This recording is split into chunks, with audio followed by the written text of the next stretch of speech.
68 years old, 68 and great. Watch your man. I don't want to hurt me. What's the big one?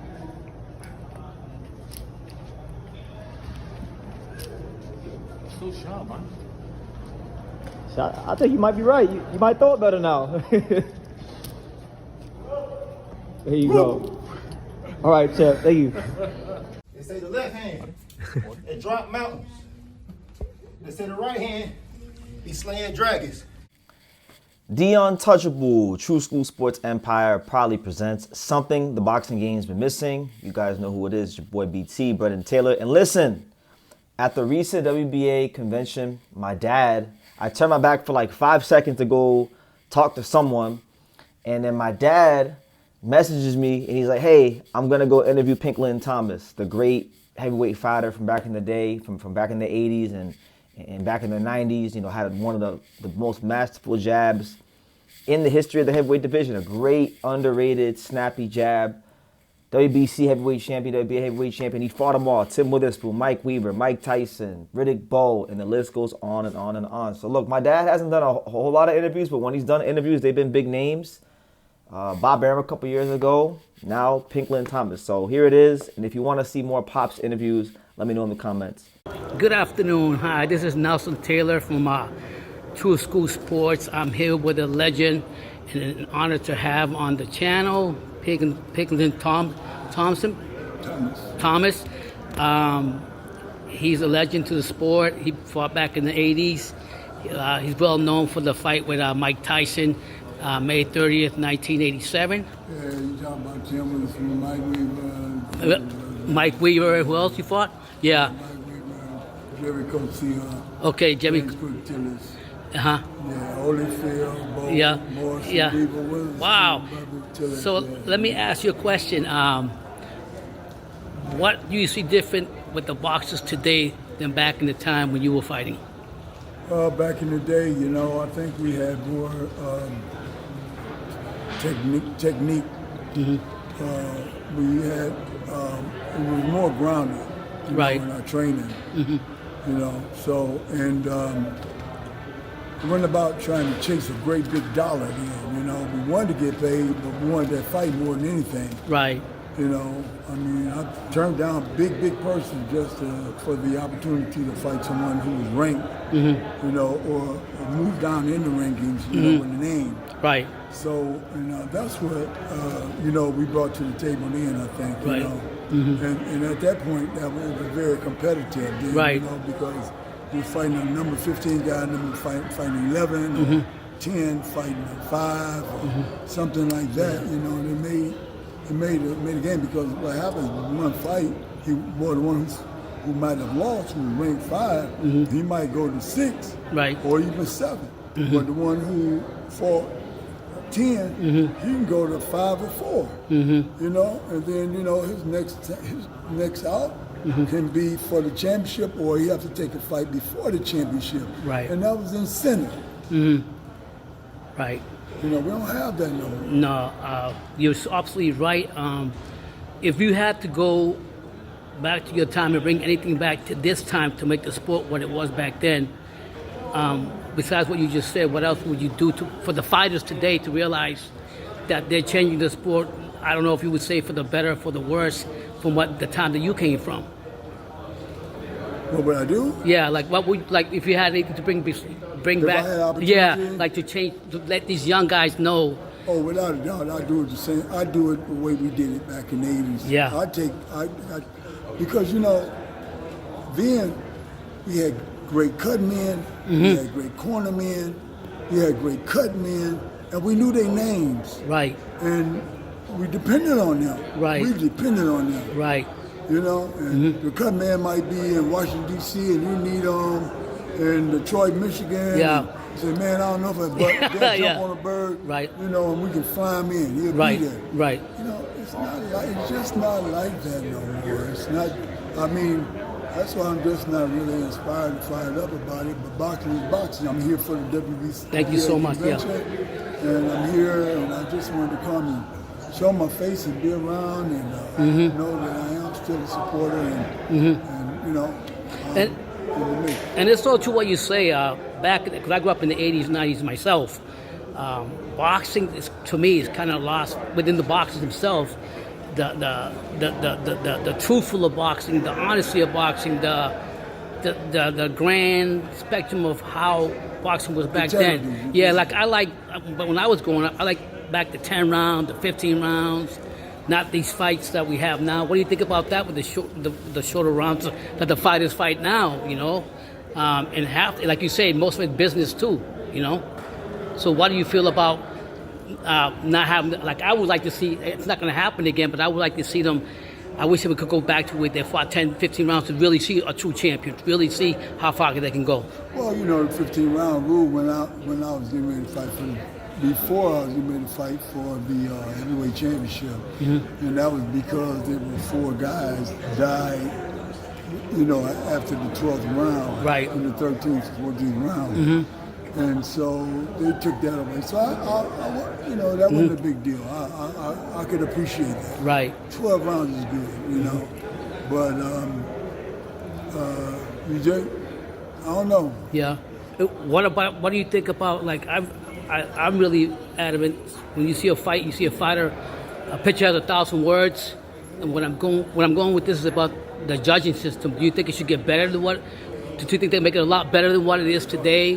Where when there's a lot of fights that you know we saw with your own eyes, that one fighter clearly won the fight, but sometimes the decision goes over to favor the fighter that we didn't expect to win.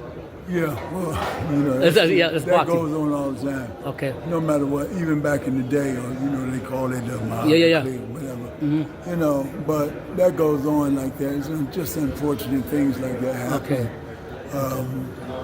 But yeah, as I said back in the day, though, we really had a real tight squeeze on it. We had great commissions. We had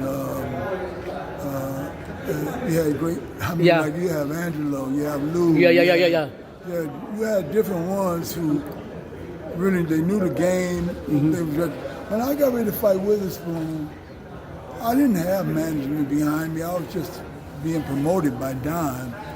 And I was in a contract. I had been in a contract with the guy I started with, and the people I signed another deal with them. And I was paying everybody, but I was paying them to stay the hell away from me. I wasn't even worried about the money. Right. I just wanted the championship at that time. I got you. So I went for the title. You know. I just went blank. Where we're talking about the titles. Like you more value the title than the money, like today. Yeah, I did. I mean, and I still do today, you know. And that's what I encourage my guys to do. I just told a young fighter I got about 134 pounds. He had him about 4 months. Wow. Long, tall. Remember Tommy Hearns? I got him looking at a lot of Tommy stuff. Got big natural on his head. Yeah. About 5'11", 6 feet. Yeah. And I got him popping that jab and staying on back, you know. And God bless you, yeah. Got him fighting on the 31st of January here. Oh, wow. And so, yeah, that's what I encourage him, man. You know, it's just, yeah. And what do you think? We got the Crawfords, we got Usyk, we got Anthony Joshua. You got a new guy, Atoma, as a heavyweight. All these boxers are coming up today. Who is your favorite fighter of this day and age? I don't have a favorite fighter. Okay. My favorite fighter right now is Crawford. Right, The reason why I seen that, because I seen him perform. I seen him do a number. Wasn't nothing phony about what he did. Right. He fought a great fighter. It just probably wasn't his night. Yeah. But Crawford displayed so many skills, and he deserved it because, you know, both of them had titles, both of them were champions. Right. You know, so that was great. That was great stuff. So that's what I was saying. When Fury was fighting, I dug Fury. Okay. You know, when Fury, there was him, there was Crawford. It's just the names of these guys. They're just nothing, no ranking. Right. That blows my mind. So Yeah. I don't, because I hate to, when I talk about it, I'd be serious, I just tell the truth. Yeah, well, go ahead. That's what But we want. I don't want to, go boxing the wrong way. Right. But that's just the way I feel. Okay. And I'm just, when I see a nice fight coming up like that, I'll go for it. But Right. I don't like to see what I don't like. More importantly, I don't like, and I'm going to pull out from there. Thank you.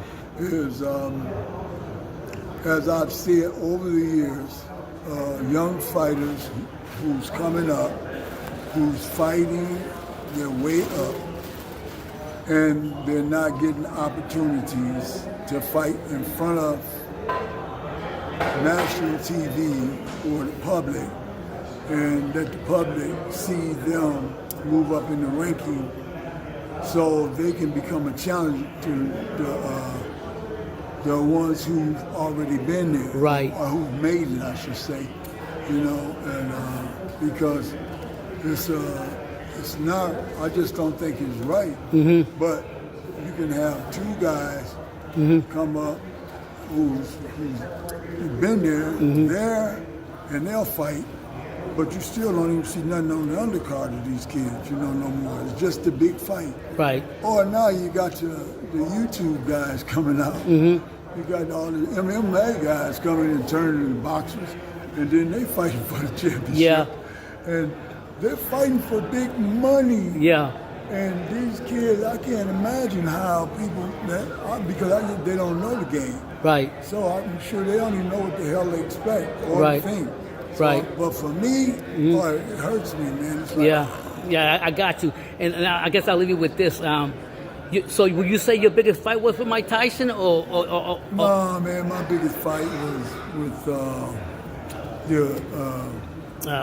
let me see, you got Tyson, you had, you just named a whole bunch, Witherspoon, you had, my biggest fight was addiction to drugs, man, and I'm 35 years clean. God bless you. And I wrote a book called Back from the Edge of Hell, and they can get that book, Back from the Edge of Hell, and they'll understand what I'm talking about. And off from my book, Back from the Edge of Hell, is I'm working on a movie.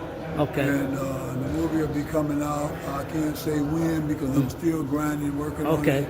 And but I don't even know if it's going to be called Back from the Edge of Hell, but because I don't have a title yet. But I'll tell you what, man, I'm still haven't found nothing better than that, because I'm back from the edge of hell. God bless you, and that's a blessing in itself. That's a thing about boxing. It teaches you about life, and life is always a fight, ups and downs, and to be able to get knocked down like the same famous Muhammad Ali line. What is it? If you get knocked 3 times, and you can pick yourself back up, and you've done that, and you've shown that. I'm gonna let you with this one more. If you have any message to give to the boxing world about yourself or anything you want them to know, what would you want them to remember about you, or whatever you want to say to them? I just let them know about the book. I just let them know about the movie that's going to be coming out. Okay. Just stay on point. Look forward to seeing that, and then at the same time, look. I train kids. I train fighters. I train corporate people just to stay in shape. All I'm gonna say is, as far as anybody, not even fighting, just fighting. Right. But everybody out there, man, stay in shape. You see, I was a heavyweight back You look in the good, 80s. yeah. I'm 100. I carry about 100, 180, 185 pounds. I stay in shape. You ain't gotta do a whole lot. You work out 25, 30 minutes a day and stay in shape, keep your body up, and that keeps you healthy. Well, thank you so much for talking to True School Sports, Pinklon Thomas, and it was an honor to have you on this channel, and we'll put you on True School Sports, and thank you again, and may God continue to bless you. Thank you very much. Thank you, man. Okay. God bless you. I I appreciate sure would that. like to get a copy. Yeah, I will. Thank you for watching True School Sports. Thank you for watching another video on the untouchable True School Sports Empire, the home of boxing. We're on the road to 100,000 subscribers, guys. So help us keep being great. Help us keep pushing out that real boxing content for the fine folks all around the world. And make sure you jab, you hook, you Mike Tyson, you Mayweather that subscribe button. Pops, show them how do they gotta hit the subscribe button. Pow!